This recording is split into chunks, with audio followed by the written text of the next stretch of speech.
Hello and welcome to a brand new episode of the Daily Debate. My name is Ahmed and tonight we'll be focusing on tourism in Egypt in the past 8 to 10 years, and more specifically being regarded as a cornerstone for the economy, for the Egyptian economy, and a stepping stone for the future as well, as we will be having a number of new infrastructure capacities that will be helping more revenues to be pouring into the tourism industry. And tonight I'm honored to be having with me in the studio to be speaking more about the latest discoveries in the field of tourism and the latest infrastructure capabilities that will be bringing in more revenues for the tourism industry is Mr. Ahmed Mosallam, the tour guide. Thank you very much for being with us tonight. Thank you for having me. Anytime. First of all, we'll be starting with a report about the latest statistics that will be tackling Cairo and Hurghada, more specifically as two of the more or the bigger destinations, more attractive destinations for the people from all over the world and for the tourists from all over the world, as Cairo is regarded as the second best or ranked as the second best destination for the tourists all over the world, and Hurghada came in the 10th place. So we'll be having more details on those statistics in the upcoming report. Cairo has been named the second most trending destination in the world and ninth best destination for city lovers in 2022, according to the world's largest travel guidance platform, TripAdvisor, while Hurghada was also named 10th most popular destination. TripAdvisor's methodology for the Traveler's Choice Best of the Best Awards focuses on the quality and quantity of reviews and ratings from travelers on the platform over the 12-month period between the 1st of November 2020 and 21st of October 2021. Key areas such as accommodations, restaurants, and popular activities in each city are all taken into consideration. Cairo is an ancient city and modern metropolis, says TripAdvisor, adding that the Egyptian capital, known as the City of the Thousand Minarets, is a splendid place to explore Egyptian history and culture, in addition to being one of the biggest cities in the Middle East. TripAdvisor lists key landmarks such as the Mosque of Muhammad Ali, Al-Azhar Mosque, Khan al-Khalili Bazaar, Shara al-Mu'izz Lidinillah Street, and the Cairo Citadel, among some of the top locations to visit in Cairo. It adds that the Egyptian capital is great also for its cultural, archaeological, and historical tours, and suggested a private half-day trip to Giza Pyramids, Sphinx with camel riding. In a separate ranking for popular destinations, Hurghada came in 10th.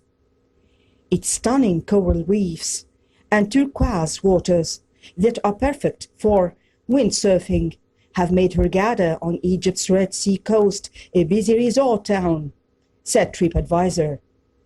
The website said that within easy reach of the stunning Gifton Islands and the eastern Arabian Desert, Hurghada has seen enormous amounts of development in the past decade, and yes, it does seem overrun with tourists at times. But it is a relatively easy beach escape for Europeans, and some of the world's best diving and snorkeling sites are just offshore. Welcome back. You're still watching the Daily Debate, and as we did see in the past report, Cairo is the second most trending destination worldwide. Mr. Ahmed Mosallam, how do you think Cairo got to this ranking worldwide, specifically after 8 years or 10 years under the tenure of President Abdel Fattah al-Sisi, more specifically 8, but ever since the 2013 revolution? Now, when we talk about it, we're not going to talk about Cairo only. It's all of Egypt, you know. Yes. Egypt is considered to be the place that attracts people from all around the world. Yes. As you know, every day new discovery, and the discovery after discovery, and the one that is discovered today is stranger than the one before. So people are confused. Shall I go to see Egypt and Cairo to make a vacation, or to see the new discoveries, or to see the more than 3,000 sites, or because it's cheap, or because people are welcoming? We have everything. I mean, just, Yes. yeah, we have everything about it. So that's easy to find. It's even the first destination for people to go. I mean, I find a lot of people taking a very few vacation, like 2 or 3 days, 72 hours, and they say they were not expecting to travel, but they consider the time that they are not using for the 3 days, the last 3 days, for example, is a free time to travel quickly to Cairo and come back. And they say they won't expect it to be that easy. I mean, the flight, the And way where of did they come organizing their from? tour. My last guests, for example, were coming from Brazil and England, and they met in Cairo For 3 days. for 3 days. Imagine the other guests who were planning the whole year to come for 9 days, like Dream Tours, or 12 days, Yes. or to spend the whole month on Luxor and Aswan and Upper Egypt to discover more about Egypt. Yes. This is something really strange. It's only found in our country, by the way. For 3 days, as you mentioned, for 72 hours, someone coming from Brazil, England could be relatively closer than Brazil. That's true. For maybe 9 hours, maybe more, coming just from another continent altogether. What can be done in Egypt, and more specifically in Cairo and another city or another governorate for 3 days? Plenty of things to be done. Actually, their program was only an itinerary in Cairo. So I just made half the main visits that we usually do for them. For example, visiting the Northern Tomb. We don't go to whole Northern Tomb. We just go to like Saqqara and Memphis and Giza. Like, this is one of the tours for 1 day. And it's very complicated to finish in 1 day. We actually finished at the end of the day by the sunset, after the site was closed. This is 1 tour a day. Another tour you can see part of the city, like the fort of Salahuddin and Muhammad Ali's mosque, visiting one of the 2 main museums in Egypt, one of the main markets of Egypt, one of the main streets of Egypt, like Al-Mu'azz, like Khan al-Khalili. The day is finished, and you haven't even seen everything supposed to be seen in Cairo, like 1 museum or 2 museums for 27 museums. 2 sites from 26 sites, like part of the Northern Tomb, can be visited. So you can spend like 1 week at least to finish the most important parts in Cairo, the most important sites in Cairo. A week, At least not 1 just week. 3 days. At least 1 week. So usually our itineraries are compressed in a way in order to show the guests the headlines of Egypt. The guest at the end of our tour, he was a very talented person reading a lot about Egypt. He told me, I read a lot about Egypt, but most of what I read, I see like 30% of it. And I told him, you haven't seen even 1%, because you haven't been to Luxor or Aswan. You need at least 4 to 5 days to make the cruise tour to start know about what you read about, or see what you read about. He was reading about the most important part, Upper Egypt, the south, our southern tomb part. So it's really strange for him to find something that is really strange and not seen in his books. Like I show him some place like Al-Mu'azz Street, starting from the gates of Egypt up till the end, like 36 sites. To be living Islamic the sites. experience is a lot more different than just reading the book. Of course, of course. So he told me, next time I'm gonna read exactly what I need to see and tell you. I want to go to this place. I want to go to this place. It's like a private tour, you know, not like the big group tours. So the man was free to ask me about anything. You've mentioned as well that it could be cheaper than other destinations, than other countries. Of course. For 72 hours, someone coming from Brazil, as you mentioned, or someone coming from England, how much could they be spending in those 3 days? Well, we're not going to talk about flights, transportation, his own transportation. If we talk about hotels and cruises and transportation in Cairo, Egypt, Yes. in Cairo and Egypt, we're talking about a starting price of $600 to $900.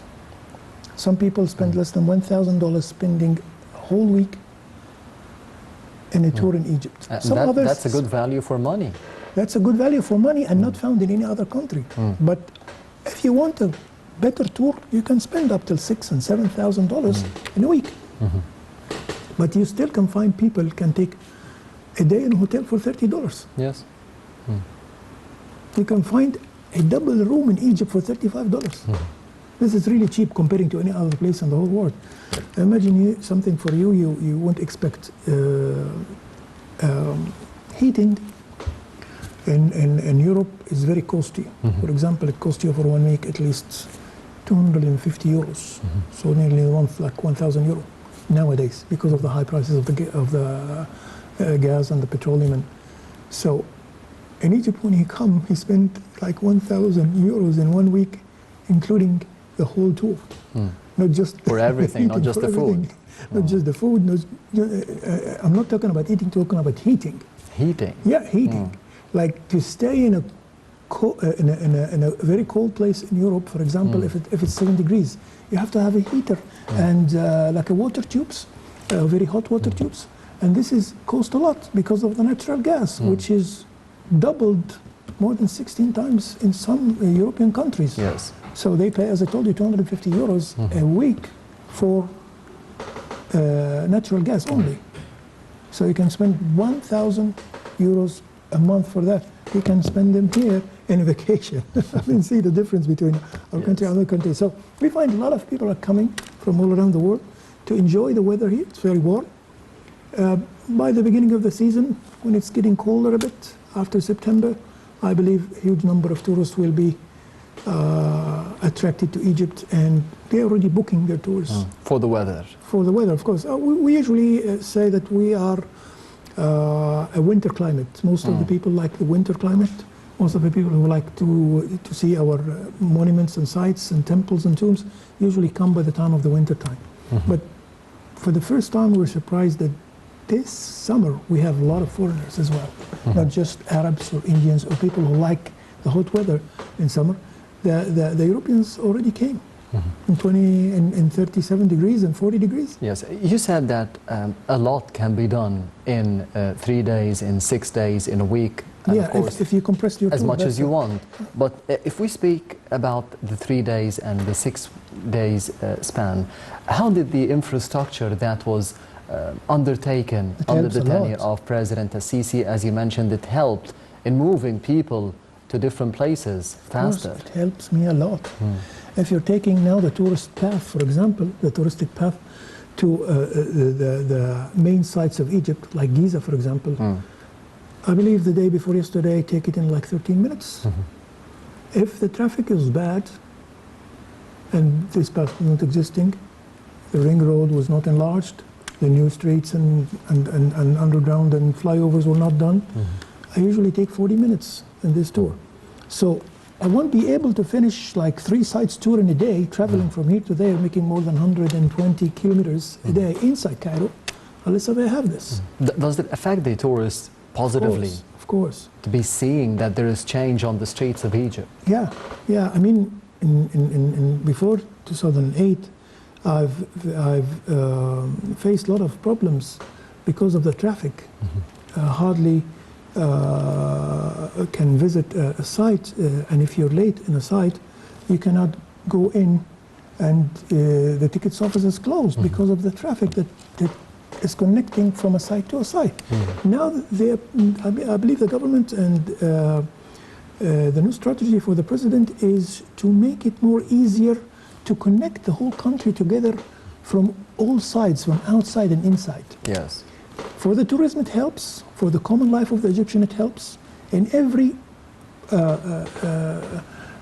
single achievement you do, you are asking for more jobs. You're asking for more tourism. You're doing more better life for both people who's going to come. Imagine, for example, the time that we have the zero of the Mondial. I usually call it the zero of the Mondial. Why that? The people came, they say, 6th of October, the longest bridge in the whole of Egypt, 18.5 kilometers. Yes. Okay, they go up to the bridge, they find the 2 lanes. Accident happened. Next to the accident, one stopped to see the whole thing. The whole road was blocked. The other side, the people was watching, the whole road was blocked. What's going on? This is the longest bridge in Egypt, connecting Cairo to Giza. So what happened is, this is one of the main roads with blocks. And by the way, it was the 10th longest in the whole world Before, China built 300 taller bridges. Now we are 300 and something. And the tallest bridges connecting two cities together, like Cairo and Giza. So this strategy was really important, helping us from suffering the daily life obstacles in any other, not just the field of tourism, in any other field. For the citizens and for the tourists as well. That's true. I can drive my son in 12 minutes now to the school. Yes, to be coming here very fast as well. On the other hand, how do you see the recent discoveries, the archaeological discoveries that we have seen, not just in the past year, because it seems like every month we have a new big discovery that everyone from all over the world knows, and they come specifically just to see it. Yeah, I mean, when you ask me about discoveries, hey, which one? I have plenty of them. The last one I've heard about is the one in Abu Sir. Yes. And we're talking about Abu Sir in Giza, not Abu Sir, Abu Suwaif, Bani Suwaif. Because we know there's another Abu Sir in Bani Suwaif in Upper Egypt, but this is Abu Sir Giza. The one in Bani Suwaif called Abu Sir al-Malqa. The one here is Abu Sir Giza, and this is really unique discovery. One of the tombs that is not built like mastabas or pyramid or anything, it's built like one huge well. Like a well, inside a well. The well depth is like 6 meters, the original one, and the well on the upper part, the first well is like 12 meters times 12 meters, and the sarcophagus is supposed to be in the middle. For whom is this tomb? Hat Ibra, Mirit Neat. I just start to ask myself, his name means the joy of the god Ra, the beloved by Neat, goddess of cosmos, goddess of rivers, goddess of strength, goddess of war. More than one title. We usually see it in the Greek and the Roman as Minerva or as Athens. Yes. This is the equivalent to it as a goddess. She's having usually a bow with an arrow and showing the strength of the war fighter. Yes. He was the leader of the foreign mercenaries in Egypt. Oh, this is a very important title. Overseer and leader of the mercenaries in Egypt in the 26th dynasty, the last Egyptian dynasty in Egypt. Yes. By the middle of the 6th century BC, and Egypt was dominated by the Persians later on, the Persian Empire, which made a very huge chaos around the whole area, around Africa and here. But the only powerful unified land was Egypt. So his title was very important to train these foreign troops coming from all around the world. And by the end of this guy, we believe the domination of the Egyptian pharaohs or the Egyptian rulers or the ancient Egyptian kings finished in Egypt. Yes. So some people say that this is considered to be the old globalization, because we start to invite nations from all around the world. And his position was really important, because the one who was training the people, who was organizing the whole policy for that. So it's like you're defending your country against the foreigners who's going to invade. So it's a really important title. And his tomb is even built in a really unique way, not like the other tombs that we usually see. The tomb was stolen, as the Czech expedition said. It was stolen before, but they leave some of the really important pieces, like a very unique statues called Shabti statues, 402 statues made from faience. Usually it's found in the tombs, sometimes from wood, sometimes from pottery or other stone. They're supposed to be protecting and serving the king in the afterlife. That's true, yeah. The workers, we call them the workers or the servers. We have a lot of people stealing these pieces and taking as a good luck, as an amulet for good luck in their countries. Actually, we have 402. Usually it's one for every day serving the deceased, like 365 of them, representing the working day, like 365 for the whole year. But the rest was like 36. Why is that?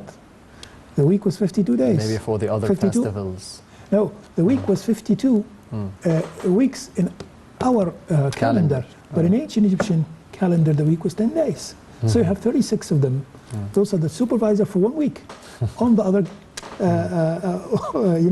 worker status. So Yes. the number is right, 402. So they left it. I mean, the robbers who did it, either in the very old time or nowadays, they leave it just to. We're lucky that it was left actually, and they just break the head of the coffin, which is usually taking the man shape, and they leave two of the famous canopic jars that's supposed to have the inner organs, and they're supposed to be four, Yes. have the lungs, intestine, liver, and stomach, but the only two remains. So we need to know why they left this and take this, why they have the Maybe it was easier to take. Maybe it was golden, made of gold. No, if I talk about the canopic jars, that's all made of alabaster, because the ancient Egyptians know the chemical reaction that happens, and they usually keep all the important things inside the alabaster. For Yes. example, the inner organs that supposed to be kept, they believe it will last forever by this way. The perfumes, the cosmetics, anything that make chemicals, they used to have it to put it in alabaster or marble. Do you get special requests? So it's heavy. Do you get special requests from people from all over the world saying that I want to be visiting the tomb of this king? Of course. It's not Of just course. about the bigger museums or the more famous places in Egypt? No. Actually, some person read about the tomb. He loved the scenes of the tomb. He wanted to go to see this tomb. Specific one? Yeah, in Saqqara, in the Valley of the Kings, in the Valley of the Queens, a temple like Abu Simbel, a monastery in the Red Sea. I mean, we have in Egypt 3,630 sites registered in the UNESCO without the ones discovered lately. So look at that. You know, look at our history. It's really rich. Extremely rich. Yeah. Some of the things that you are talking about are discovered 2 or 3 days ago. We have no much information about it. We keep discovering, but I tell you that last discovery is opening the way for more discoveries, because it's talking about the most important period after the end of the ancient Egyptian ancient Egyptian kings and the beginning of the foreign kings like the Persians. And it's showing a different style of even burying the dead and making tombs. So the discovery is amazing, by the way. On the other hand, we have the Grand Egyptian Museum, for example, the coming gem, up. yes. We had the Parade of the Mummies, the Mummies Parade. We had big events that took place in the past couple of years. Yeah. How did this affect the revenues positively for the tourists to be coming here, to be just coming to be seeing, for example, the Namek in Masr al-Adima, the Museum of Tahrir before opening the Grand Egyptian Museum? Yeah, I will tell you, after the Barat of the mummies, the Civilization Museum that we placed the mummies on have a very heavy request. Wherever you go, you find huge number of people, either foreigners or Egyptians or Arabs from all around the world. Yes. Especially in the Civilization Museum. I haven't seen this number in our main museum, Tahrir Square, unless they are foreigners. You know that.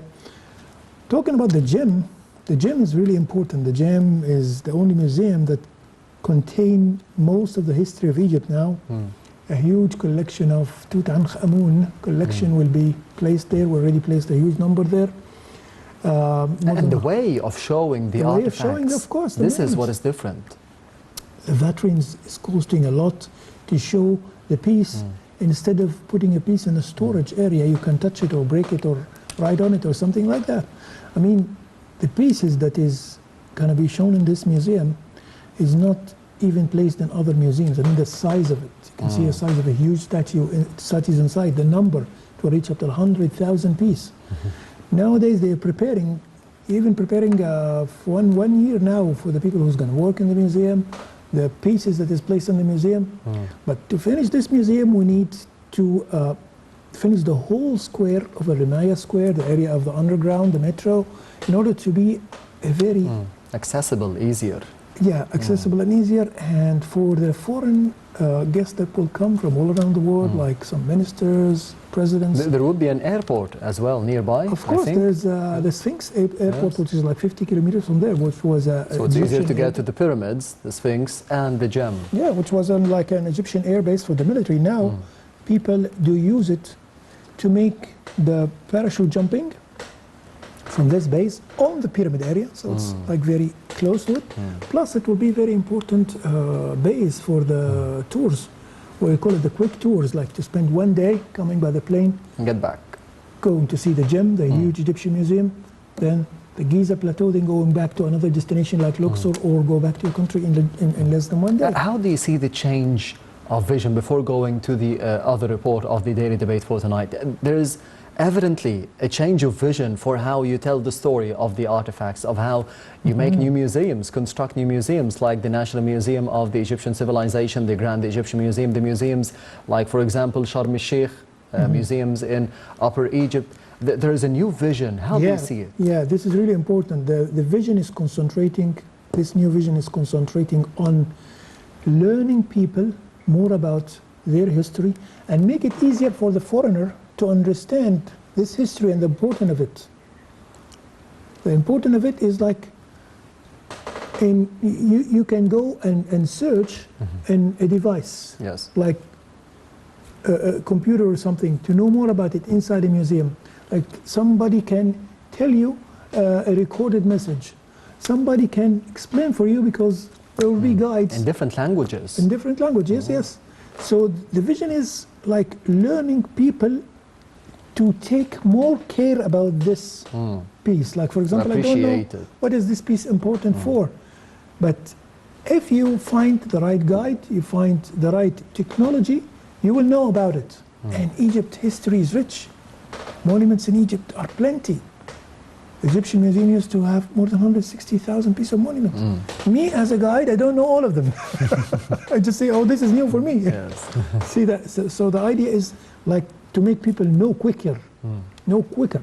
Yes, and Egypt, from here the journey begins. A number of, or a series of videos were posted on the social media telling the story of Egypt. We'll be speaking more about that in the upcoming report, so stay tuned. The Cabinet's Media Center published a video, the first part in a series named Egypt, From Here, The Journey Begins, that aims to promote the country as one of the world's favorite tourist destinations. The 6-minute video reviewed the most prominent plans and mechanisms that have been implemented by Egypt to regain its position as one of the world's preferred tourist destinations. According to the video, Egypt was ranked to be the top 10 tourist destinations worldwide in 2022. Moreover, Egypt ranked first in Africa, 5th in the Middle East and North Africa, and 51st globally in the World Economic Forum's recently released 2021 Travel and Tourism Development Index, TTDI. Moreover, Egypt has been declared the second best diving destination in the world by Dive Magazine, United Kingdom. 11 Egyptian airports obtained certificates of health accreditation for safe travel in 2021, the video mentioned. In the second half of 2021, Egypt's tourism sector had picked up momentum thanks to the return of Russian tourists to Sinai in August and the holding of high-profile events such as the Glitz Pharaohs Golden Parade in Cairo in April and the opening of the Avenue of the Sphinxes in Luxor in late November. According to the Ministry of Tourism and Antiquities, Egypt received 3.5 million tourists in the first 6 months of 2021, garnering revenues of $3.5 to $4 billion, which is almost equal to all the revenues gained in 2020, when the sector had begun to recover following setbacks caused by COVID-19. In April, the United Kingdom's Daily Mail news website selected Egypt as one of the best tourist destinations for the spring and summer of 2022, coming in second place on the list of top holiday destinations. In the same month, TripAdvisor, the world's largest travel guidance platform, named Cairo the second most trending destination in the world and the 9th best destination for city lovers in 2022. Welcome back. You're still watching the Daily Debate. Mr. Ahmed Mosallam, the tour guide. Of course, we did see, excuse me, in the past report, the video saying that from Egypt, the journey begins. Yes. And this is one part of the series of videos that will be released by the government on social media, speaking about Egypt as a travel destination for the future. How do you see the teamwork behind the scenes in the industry of tourism now? Yeah. Talk about the teamwork in tourism industry. Yes. Some people do understand that this is an economy for Egypt. Some people do understand that this is really going to take our country to a better level. Yes. For example, if you see one of the years we have a boost or a flood in tourism, and you see the number of GPD in Egypt reaches $16 billion instead of, for example, $10 billion. Yes. Isn't that making A big difference. big difference in Egypt? So when you find people participating together, making a teamwork in the whole field, we don't want people to feel that they are working in this field, tourism, and other people are serving them, or other people making obstacles against them, because the obstacle is against our whole country. We need to make it easy for everybody. We need to make it easy for the tourism. Why don't Egypt reaches $40 billion a year from tourism, like other Gulf markets, not just international Or European. European tourism in other countries like France or Spain or other countries. Why? Why not? Why no? We don't do it. We need to cooperate all together, all ministries, all people who work in the field and outside the field. The Egyptian citizen himself believe that this is going to be a very good economy for him later on, and here his daughter and son, he will find a better life. He will find more foreign currency.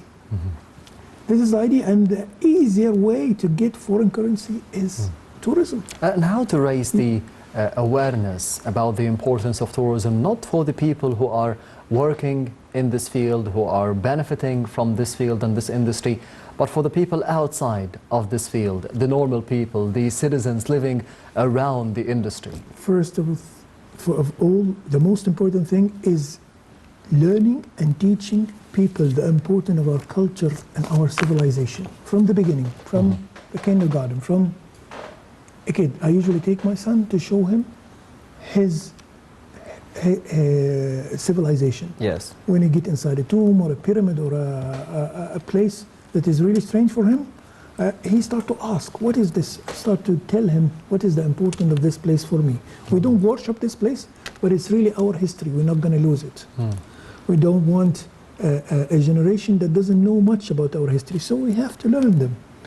Later on, we'll understand. Maybe they will discover something we don't discover, will tell us more history about our ancient Egyptian history. And maybe the ancient Egyptians did a lot that we don't reach yet, that the whole world are copying now and working on it. Yes. Because they already developed what the ancient Egyptian did. They had the secrets of it in the past. Mr. Ahmed Mosallam, the tour guide, thank you very much for being with us tonight on the Daily Debate. You're welcome, sir. Anytime. My pleasure. Thanks for having me. Anytime. And this brings us to the end of the Daily Debate for tonight. Thank you for watching, and goodbye.